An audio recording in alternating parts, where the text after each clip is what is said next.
เฝอเรือพี่น้องเฝอเรือก๋วยเตี๋ยวเรือเดี๋ยวใส่เองอาหารแรงกินเบาๆมันนี่คนมามีลูกชิ้นแหน่มีเนื้อหมูผมใส่ซีมือเห็ดกินเองพี่น้องเบิ่งซีมันก่อนแซ่บบ่โอ้แซ่บนัวคักนัวเว้ยเด็กนัวโคตรนั่นสิผมมีหอมมาเนี่ยหอมมาซอยใส่นะ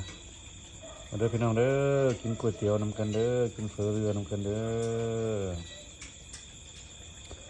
เฝอเฮือยังพักกับประทันมาเนี่ย